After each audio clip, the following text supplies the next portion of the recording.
చరాచర జగత్తును శాసించువాడు, శ్వాసించువాడు ఆ పరమశివుడు. సూర్యచంద్రులను రెండు కళ్ళుగా చేసుకుని త్రినేత్రుడిగా ముల్లోకాలను నడిపించే నాయకుడు ఆ గంగాధరుడు. కదిలించువాడు, కరిగించువాడు, నడిపించువాడు, సమస్తమైన విశ్వాన్ని సామ్రాజ్యంగా చేసుకుని పాలించువాడు ఆ విశ్వనాథుడు. ఆ కైలాసవాసిని ఎంతోమంది మహారాజులు పూజించారు, అంకిత భావంతో ఆలయాలు నిర్మించారు. అలాంటి ఆ స్వామి కైలాసనాథుడిగా కాంచీపురంలో వెలసిన ఆలయమే ఈ వారం దివ్యక్షేత్రం.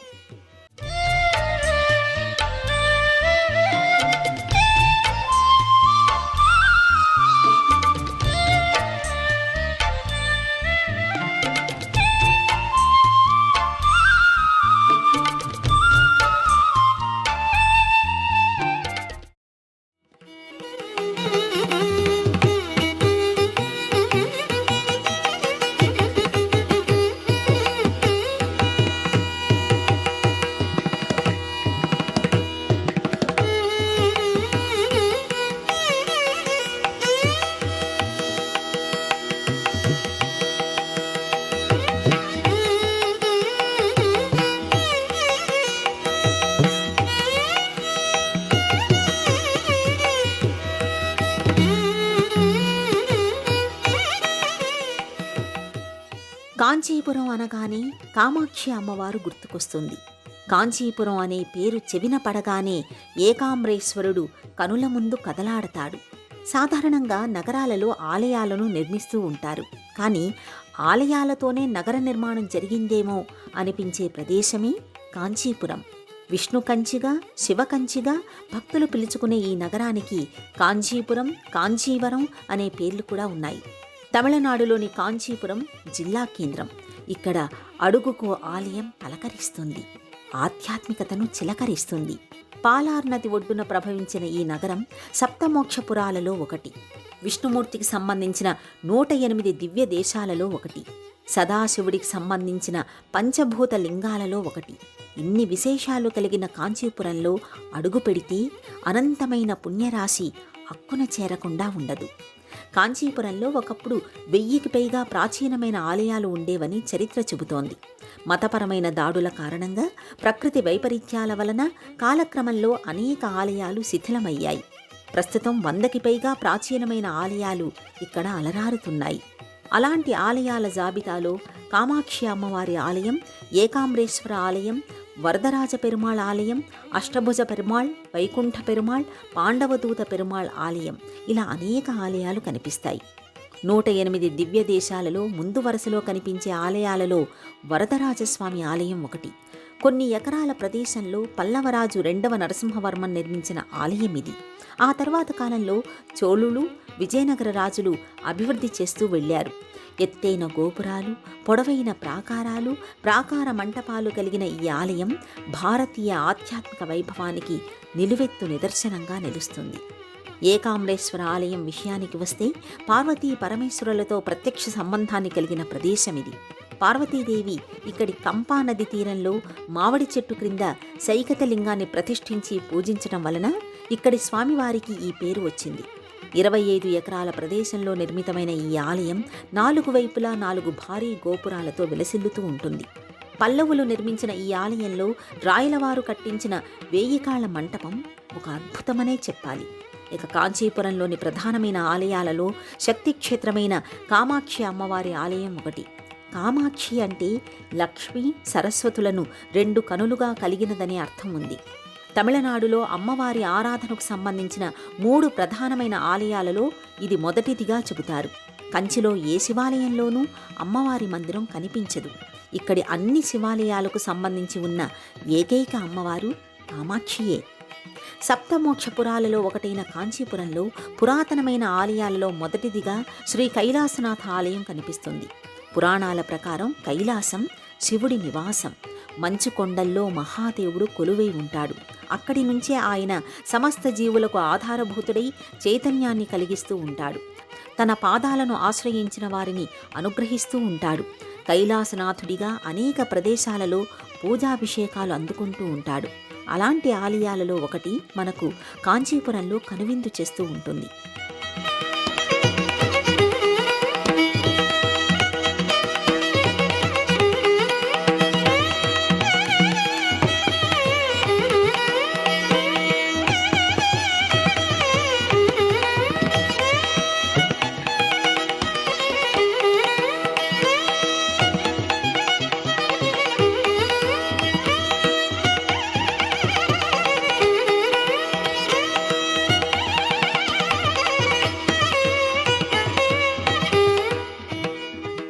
కైలాసనాథుడి ప్రాచీనత ప్రధానమైన ముఖద్వారానికి దూరంగా కొలువై కనిపించే నందీశ్వరుడితోనే మొదలవుతుంది.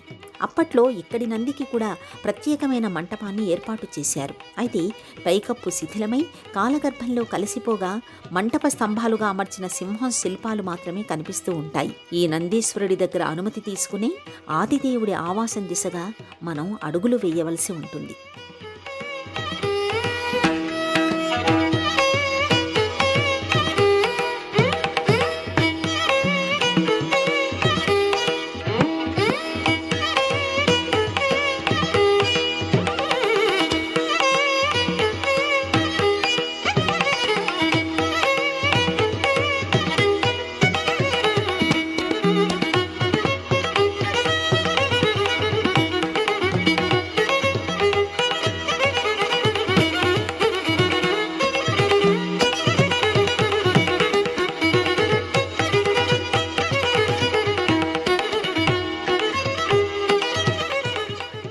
ఈ ఆలయం ప్రాంగణంలోకి అడుగుపెట్టగానే మహాదేవుడి మహాసామ్రాజ్యంలోకి ప్రవేశించిన భావన కలుగుతుంది. ఇది ఇప్పటి ఆలయాల నిర్మాణానికి భిన్నంగా ఉందే అని అనిపిస్తుంది. సువిశాలమైన ప్రదేశంలో నిర్మితమైన ఈ ఆలయం ప్రాకారాలు చూడగానే విభిన్నంగా, విలక్షణంగా అనిపిస్తాయి. అనేక చిన్న చిన్న మందిరాలను కలుపుతూ ఉన్నట్టుగా నిర్మించిన ప్రాకారం కొత్త అనుభూతినిస్తుంది. ప్రధానమైన ప్రాకారంలో ప్రధానమైన ద్వారానికి ఇరువైపులా ఈ మందిరాల వరుసలు కనిపిస్తూ ఉంటాయి. ప్రతి మందిరం చిన్నపాటి గోపుర భాగంలా గుమ్మటాన్ని కలిగి ఉంటుంది. ఆ మందిరాలలో దేవీ దేవతల శిల్పాలను మలిచారు. బయటికి ఏ ప్రాకారం ఎలా అనిపిస్తుందో లోపల వైపున కూడా అలాగే అనిపించడం విశేషం. అప్పట్లోనే కనబరిచిన అద్భుతమైన నిర్మాణ నైపుణ్యమిది. అరుదైన నిర్మాణ సౌందర్యమిది.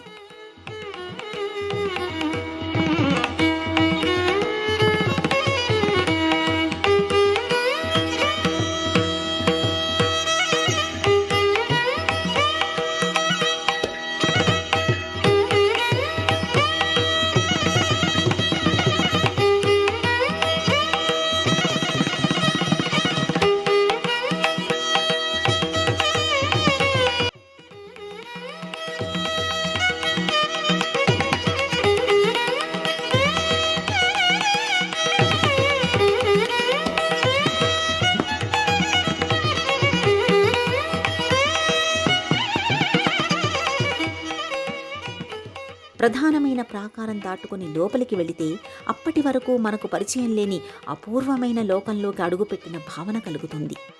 ఏవైపు తల తిప్పినా అత్యద్భుతమైన శిల్పకళ ఆనంద తాండవం చేస్తున్నట్టుగా అనిపిస్తుంది. చూపులను ఎటువైపు పరిగెత్తించాలో, అనంతమైన ఆశ్చర్యాన్ని ఎలా అదిమిపట్టాలో అర్థం కాని ఒక అయోమయ స్థితి మనల్ని చుట్టుముడుతుంది.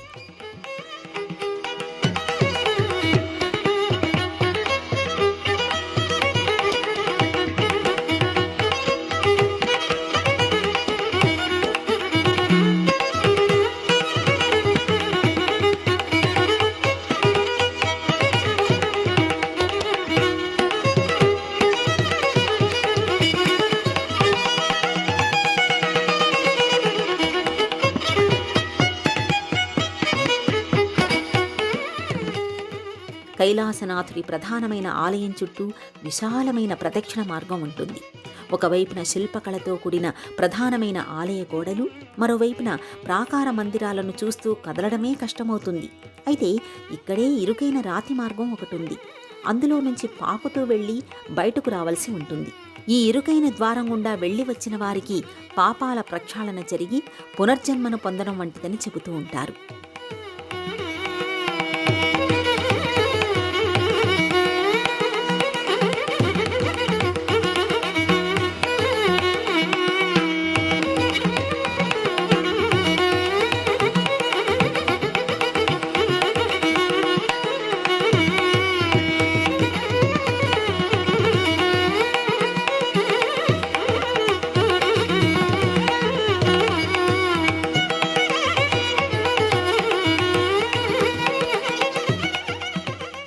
కైలాసనాథ క్షేత్రంలోని నిర్మాణాలు విభిన్నంగా అనిపించడానికి ఒక కారణం ఉంది.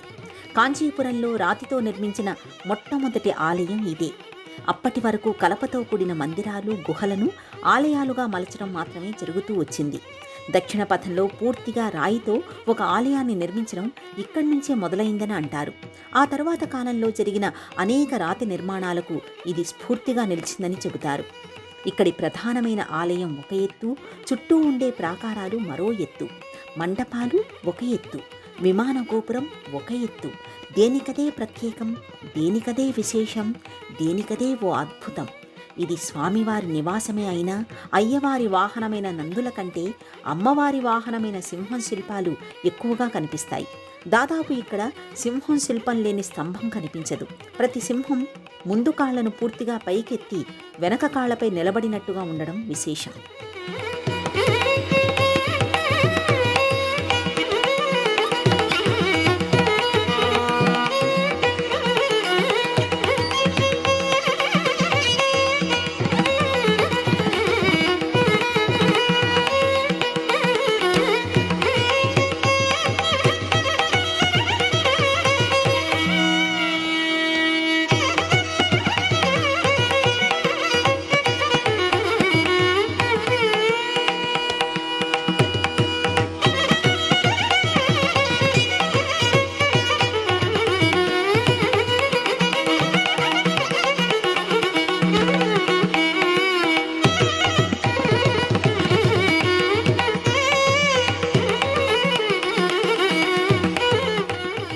ప్రాకార మంటపాలనే మందిరాలుగా మలిచారు.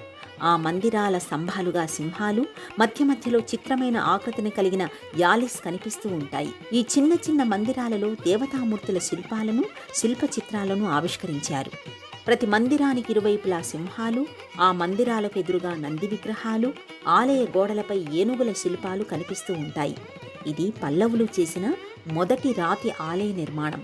ఆ తర్వాత కాలంలో కూడా వారు తమ ఆలయాల నిర్మాణాలలో సింహాలు, నందులు, ఏనుగుల శిల్పాలకు ప్రాధాన్యతనివ్వడం మనకు కనిపిస్తుంది.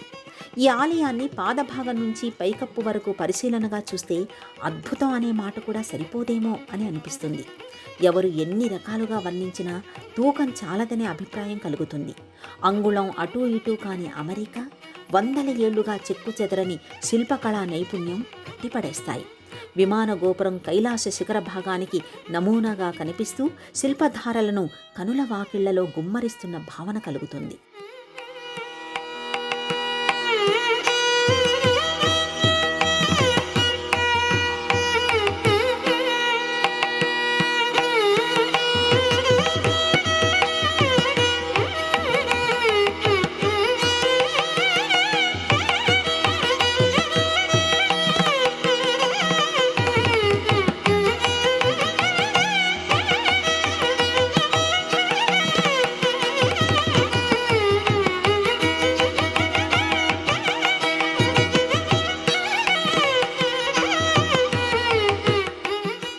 ప్రాకార మంటపాలపై కనిపించే శిల్ప నైపుణ్యం ఒక ఎత్తైతే, ప్రధానమైన ఆలయానికి సంబంధించిన నిర్మాణ విన్యాసం మరో ఎత్తుగా అనిపిస్తుంది. ప్రదక్షిణ మార్గంలో పరిశీలన చేస్తే ప్రధానమైన ఆలయం అద్భుతమైన శిల్ప సమాహారంగా అనిపిస్తుంది. ప్రధాన ఆలయానికి ఇరువైపులా గల ద్వారపాలకుల శిల్పాలు చాలా భారీగా ఉంటాయి. ఆలయానికి చుట్టూ ఉన్న మందిర ద్వారాలు చిన్నవే అయినా లోపలి శిల్పాలు ఎంతో భారీగా ఉండడం విశేషం. చాలా తక్కువ ప్రదేశంలో కూడా భారీ విగ్రహాలను మలచడం, వాటిని అందంగా అమర్చడం ఇక్కడి నిర్మాణ విశేషంగా చెప్పుకోవచ్చు.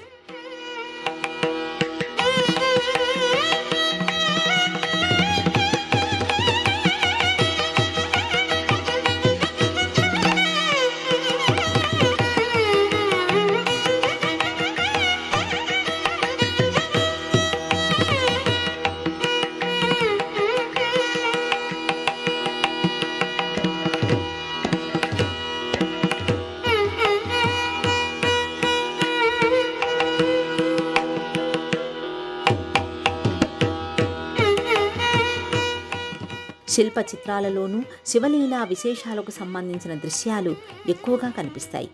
బంకమట్టితో చేసినంత తేలికగా ఇంతటి భారీ విగ్రహాలను మలచడం, ఆ రోజులలోనే ఆ శిల్పాలకు ఆ నునుపుదనం తీసుకురావడం, ఆ ప్రతిమలలో జీవకళ ఉట్టిపడుతూ ఉండడం ఆశ్చర్యాన్ని కలిగించక మానదు.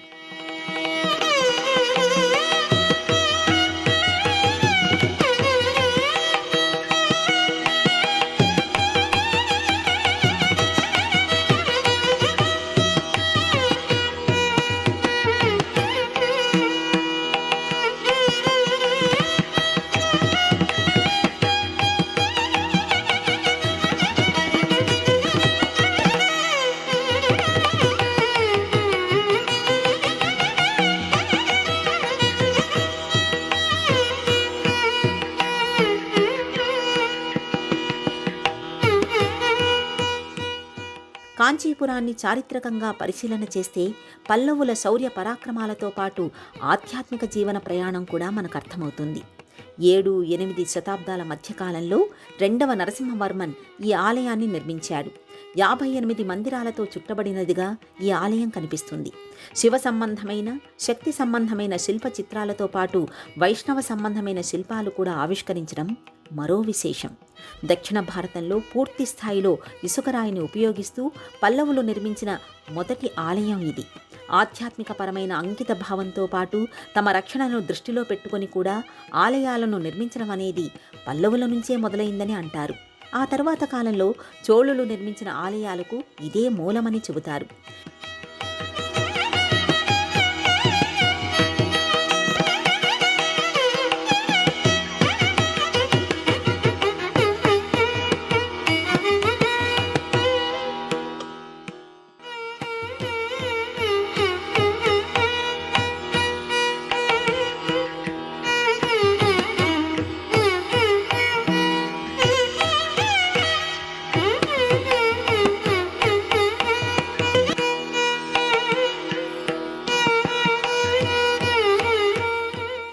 ఇక్కడి ముఖమంటపాన్ని, గోపురాన్ని పల్లవరాజు 3వ మహేంద్రవర్మన్ పూర్తి చేసినట్టుగా చరిత్ర చెబుతోంది.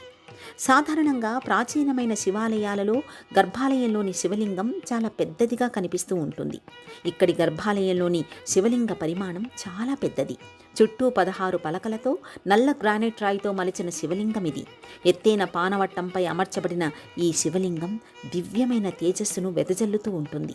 స్వామివారికి ఎదురుగా ఉన్న నందీశ్వరుడు కూడా ఆనాటి ప్రాచీనతను ప్రతిబింబిస్తూ ఉంటాడు. కైలాసనాథ ఆలయంలోని వెలుపలి గోడలపై, లోపలి గోడలపై గల శిల్పకళ మంత్రముగ్ధుల్ని చేస్తూ ఉంటుంది. లింగోద్భవ దృశ్యం, త్రిపురాంతక సంహారం, దక్షయజ్ఞ ధ్వంసం, గజాసురుడి వధ, కైలాసగిరితో కూడిన రావణ దృశ్యం, బ్రహ్మ 5వ శిరస్సును కాలభైరవుడు తుంచే దృశ్యాలతో పాటు అర్ధనారీశ్వరుడిగా, దక్షిణామూర్తిగా, నటరాజస్వామిగా కూడా ఇక్కడి శివుడు దర్శనమిస్తూ ఉంటాడు.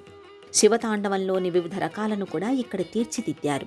క్షీరసాగర మథనం, గంగాధరుడు గరళాన్ని మింగడం, అర్జునుడికి పాశుపతాస్త్రాన్ని అనుగ్రహించడం, ఏకాదశ రుద్రులు, త్రిమూర్తుల రూపాలను కూడా ఇక్కడి మందిరాలలో చూడవచ్చు. ఇలా శివలీలా విశేషాలను పూర్తి స్థాయిలో పరిచయం చేసిన తరువాత ఆయన దర్శనం లభించేలా చేసిన పల్లవుల మేధస్సును ప్రశంసించకుండా ఉండలేం. ఇక గణపతి, కుమారస్వామి, నందీశ్వరుడితో పాటు దుర్గా, భైరవి, పార్వతీదేవి, మహిషాసురమర్దిని, సప్తమాతృకల శిల్ప చిత్రాలను కూడా ఇక్కడ మనం చూడవచ్చు. శ్రీదేవి, భూదేవి సమేత విష్ణుమూర్తి, రంగనాథస్వామి, హిరణ్యకశిప సంహారం, మోహిని అవతారం, త్రివిక్రముడి శిల్పాలు కూడా కనువిందు చేస్తాయి. ఇక ఈ ఆలయాన్ని నిర్మించిన 2వ నరసింహవర్మన్ శిల్ప చిత్రాన్ని కూడా ఇక్కడ చూడవచ్చు.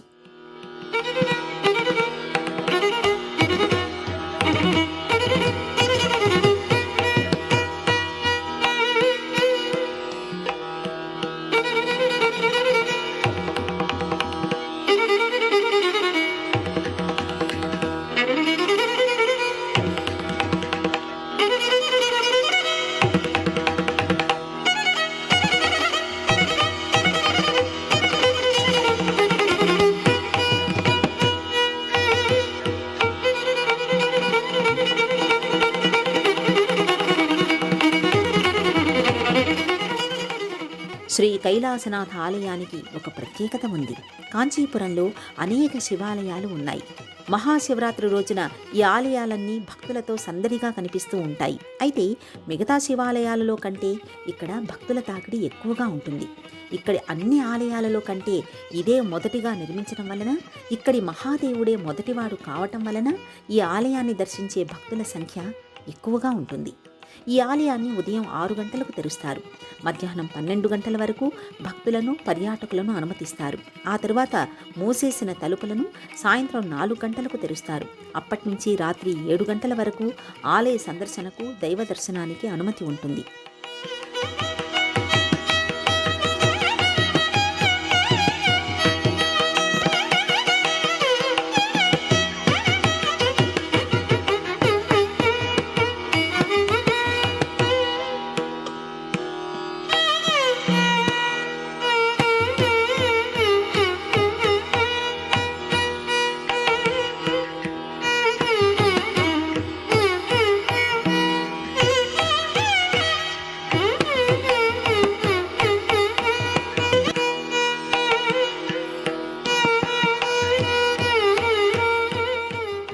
కాంచీపురం అంటేనే ప్రాచీనమైన ఆలయాల సమాహారం. అలాంటి ఆలయాలలోనే అతి ప్రాచీనమైనది ఇది. పల్లవులు రాతితో ఆలయాల నిర్మాణాన్ని ఈ ఆలయంతోనే మొదలుపెట్టారు. శివపార్వతులు, లక్ష్మీనారాయణులు, శక్తిమాతతో పాటు సమస్త దేవతలు తిరుగాడిన పుణ్యభూమి ఇది, మోక్షభూమి ఇది. అలాంటి ఈ క్షేత్రంలో అడుగుపెట్టడానికి మించిన అదృష్టం లేదు. సప్తమోక్షపురాలలో ఒకటైన ఈ క్షేత్రాన్ని దర్శించడానికి మించిన ఆనందం లేదు. దేశంలోని అన్ని ప్రధానమైన నగరాల నుంచి చెన్నైకి బస్సు, రైలు, వాయు మార్గాలు ఉన్నాయి. చెన్నై నుంచి 70 కిలోమీటర్ల దూరంలో ఉన్న దివ్యక్షేత్రం కాంచీపురానికి తేలికగానే చేరుకోవచ్చు.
ఈ కార్యక్రమాన్ని తిరిగి చూడాలనుకుంటే www.youtube.com/ETV Life Spiritual లో చూడవచ్చు.